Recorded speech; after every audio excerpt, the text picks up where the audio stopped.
तो इस एपिसोड की स्टार्टिंग में एक लड़की छुप छुप कर गेट से बाहर जाने की कोशिश कर रही थी, पर तभी फेट उसे देखकर रोक लेता है और पता चलता है कि ये वो लड़की और कोई नहीं बल्कि रॉक्सी है।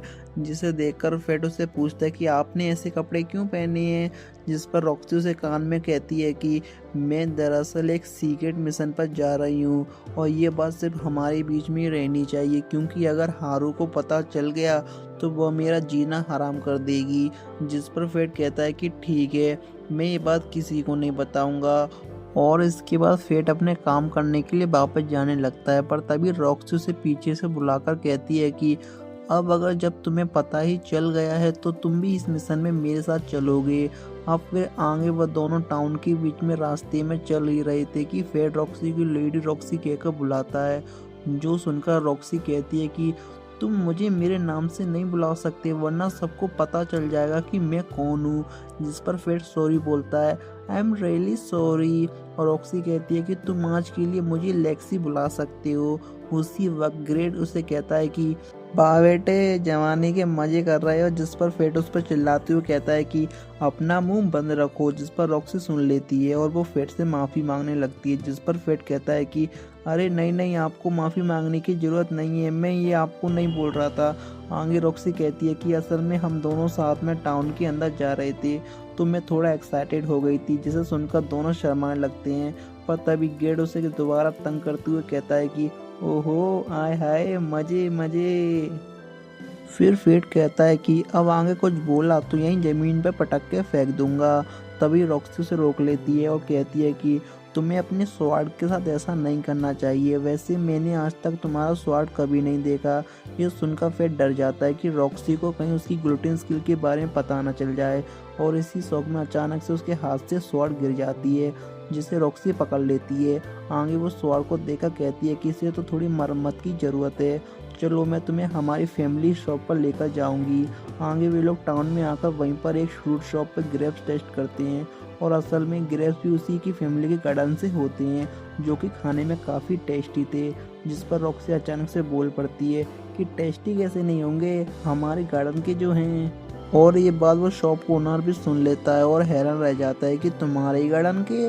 और इसलिए फिर अचानक से बात को कवर करने के लिए फेट झूठ बोलते हुए कहता है कि नहीं नहीं जनाब, दरअसल इनका एक रिश्तेदार वहाँ पर उनकी फैमिली में काम करता है, इसलिए इन्होंने ऐसा बोला। तो वो शॉपकीपर कहता है ओह अच्छा अच्छा, ठीक है ठीक है ठीक है। तभी मार्केट में एक होली नाइट गुजरता है, जिस पर गिड कहता है कि बिल्कुल सही टाइम पर आया है।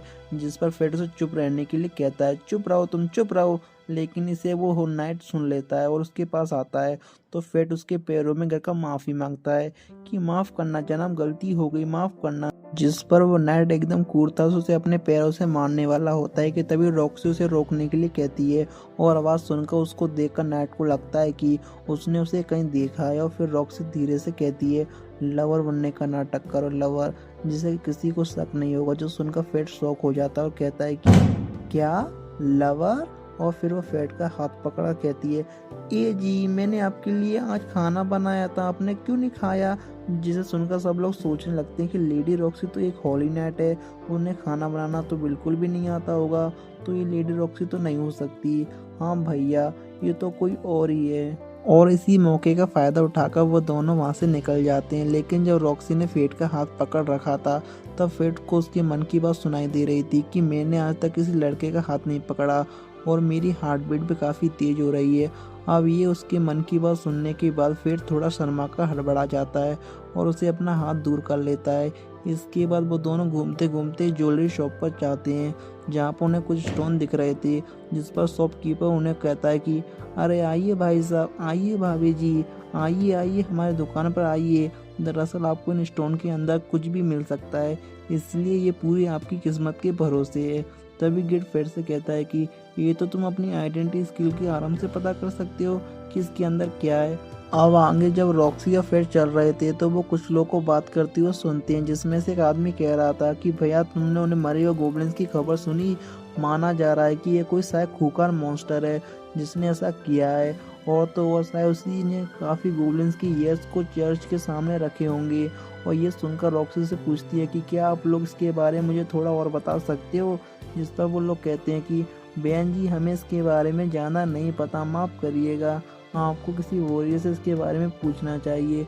ये सुनकर रॉक्सी फेट से पूछती है, क्या तुम मुझे ऐसी जगह पर लेकर जा सकते हो जहाँ पर वॉरियर इकट्ठे होते हैं, क्योंकि मेरा मिशन यही है, इन खूंखार मॉन्स्टर को ढूंढना। और ये सुनकर फेट समझ जाता है कि ये सब उसी की बात कर रहे हैं।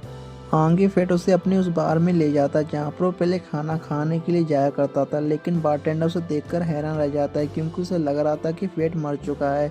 आगे फेट रॉक्सी का नाम लेक्सी बताकर इंट्रोड्यूस करवाता है, जिस पर बारटेंडर कहता है कि क्या बात है यार, इतने दिनों बाद आए हो, वो भी अपनी गर्लफ्रेंड के साथ। ये सुनते ही रॉक्सी का चेहरा शर्म के मारे लाल हो जाता है, जिसके कारण वो गलती से हाथ में पकड़ा हुआ गिलास तोड़ देती है। तभी वो गिल्ड फेट से कहता है, कोई चिंता नहीं, जरूर बंदी शर्मा गई होगी, आखिर उसकी दिल की बात जो सामने आ गई। जिस पर फेट भी काफ़ी शर्मा जाता है और उसका गिलास भी टूट जाता है, यानी दोनों ही प्यार में पड़ गए हैं, दोनों के गिलास टूट रहे हैं। वाह वाह वाह वाह, गिलास टूटना प्यार की निशानी भाई साहब। आगे बारटेंडर पूछने पर उन्हें बताता है कि मैं एक वॉरियर को जानता हूँ जो मरी हुई गोब्लिन्स की बॉडी को इकट्ठा करता है। जब वो एक दिन ऐसे ही बॉडी ढूंढने गया था तो उसे गोब्लिन्स का भंडार मिला था जिनके ईयर्स अभी भी लगे हुए थे। ये सुनकर रॉक्सी कहती है कि नहीं नहीं नहीं, ये काम किसी वॉरियर का होता तो वो जरूर पैसों के लिए उन ईयर्स को निकाल देता, जिसका मतलब सिर्फ एक ही है, ये सच में कोई मॉन्स्टर है। तभी वहाँ पर एक और आदमी आता और वो भी फेट को जिंदा देखकर डर जाता। आगे वो बताता है कि लोग मानते हैं कि मॉन्स्टर एक लीच है, इसकी वजह से जल्दी होली नाइट इसका सामना करने जाने वाला है। अब ये सुनकर फेट काफ़ी डर जाता है और सोचता है कि अगर लेडी रॉक्सी ने मुझे जानवर की तरह शिकार करते हुए देख लिया तो काफ़ी बुरा होगा। उसी वक्त वहाँ पर कुछ और वॉरियर्स भी आ जाते हैं और खाने के लिए ऑर्डर देते हैं। तभी उनमें से एक आदमी रॉक्सी के पास आकर कहता है कि ओए मैडम, जरा हमारे पास भी बैठो यार और मज़े करो। जो देखकर फेट उसके ऊपर अटैक करने वाला होता है कि रॉक्सी खड़ी होकर उसे अपने हाथ से दूर फेंक देती है। और ये देखकर उनमें से एक आदमी कहता है कि इतनी ताकत तो ये तो सिर्फ एक होली नाइट के अंदर ही हो सकती है। और तभी रॉक्सी अपने नॉर्मल हेयर स्टाइल में आ जाती है, जिससे सब उसे पहचान लेते हैं और फिर सभी ज़मीन में एक साथ सर रखकर उसे माफ़ी मांगते हैं, जिस पर रॉक्सी उन्हें माफ़ कर देती है और कहती है कि हमें ये काम लोगों को बचाने के लिए मिला है, फिर भी लोग हमसे डरते हैं, जो देखकर मुझे काफ़ी बुरा लग रहा है। होली नाइट लोगों को सुरक्षा करने के लिए होते हैं, लोगों को डराने के लिए नहीं। हम सबको साथ मिलकर एक ऐसी दुनिया बनानी है जहाँ पर सब साथ मिलकर रहें, हंसी मजाक करें। और यही मेरे डैड का सपना था, जो कि अब मेरा भी है। सब लोग ये सुनकर काफ़ी खुश होते हैं और रॉक्सी के साथ हंसी मजाक करने लगते हैं। इसके बाद सीन शिफ्ट होता है और फेट एक शॉप पर अपने स्वॉर्ड को बिल्कुल नए जैसा बना देता है, जो कि अब चमकने लगती है। इसके बाद जब वो लोग वापस जा रहे थे कि तभी फेट रॉक्सी से पूछता है कि आपको ये बात पता क्यों नहीं थी कि होली नाइट मॉन्स्टर को मारने जाने वाले हैं। जिस पर रॉक्सी कहती है कि ये सब वेलरिक फैमिली ने डिसाइड किया है और मुझे उसमें शामिल नहीं किया।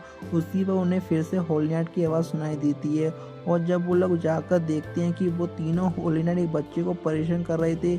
और रॉक्सी उनसे पूछती है कि तुम लोग ये क्या कर रहे हो, उस बच्चे को जाने दो। जिस पर वो कहता है कि अरे लेडी गागा, आओ आओ, हम तो बस इस बच्चे की मदद कर रहे थे और कुछ नहीं। आगे रॉक्सी फेट को उस बच्चे को उनसे छुड़ा कर लाने के लिए बोलती है, तो फेट जाकर उसके हाथ से बच्चों को छुड़ा लेता है और उसे अपने साथ लेकर आता है। इसके बाद रॉक्सी कहती है कि इस बच्चे को मैं संभाल लूँगी और तुम लोग मुझे ये बताओ कि तुमने मुझे उस मॉन्स्टर हंट को करने वाले मिशन के बारे में क्यों नहीं बताया। जिस पर उनमें से एक नाइट कहता है कि हमें लगा था कि तुम अपने डैड के गुजरने के बाद भीगी बिल्ली की तरह रो रही होगी। जिसके जवाब में रॉक्सी कहती है कि मैं बिल्कुल ठीक हूँ और अटैक करने के लिए पूरी तरीके से तैयार हूँ। और इतना कहकर वो लोग वहाँ से चले जाते हैं। और वहाँ से जाने के बाद वो बच्ची उनसे कहती है कि मैं अपनी मॉम से अलग हो गई हूँ। जिस पर फेट कहता है कि तुम टेंशन मत लो, हमें उन्हें ढूंढने में तुम्हारी मदद करेंगे। और इसी बात से फेट को याद आता है कि जब वो अपने डैड के गुजर जाने के बाद पहली बार कैपिटल आया था तो वो भी इसी तरह खो गया था। फिर एक होली नाइट ने उसकी मदद की थी। तो यहाँ शाम होने के बाद भी उस बच्चे की मां नहीं मिलती और इसलिए रॉक्सी कहती है कि बच्चे तुम दुखी मत हो, अगर तुम चाहो तो आज रात तुम मेरे घर रुक सकती हो, हम कल सुबह फिर से उन्हें ढूंढेंगे। लेकिन ये बात चली रही होती है कि तभी उस बच्चे की माँ वहाँ पर आ जाती है और वो लड़का उसके पास चला जाता है। तभी फेट देखता है कि रॉक्सी देखकर एक काफ़ी प्यारी स्मेल दे रही है, जिसे फेट अपनी आंखों से हटा ही नहीं पाता नज़र। इसके बाद रात को गिड उसे मैजिकल मास्क पहनने का आइडिया देता है, जिससे किसी को उसकी असली पहचान का पता नहीं चलेगा। और मास्क खरीदते वक्त फेट को एक ज्वेलरी शॉप दिखाई देती है और वो रॉक्सी के लिए वहाँ से एक स्टोन बाय कर लेता है। आगे फेट उसे रॉक्सी को देता है, जिसमें से काफ़ी सुंदर ज्वेलरी निकलती है। और भाइयों और बहनों, अगर तुमने लड़की को ज्वेलरी दी तो वो काफ़ी खुश होगी, और रॉक्सी को भी वो ज्वेलरी काफ़ी पसंद आती है और वो बहुत खुश होती है। और इसी के साथ हमारा एपिसोड ख़त्म हो जाता है। मिलते हैं नेक्स्ट एपिसोड में।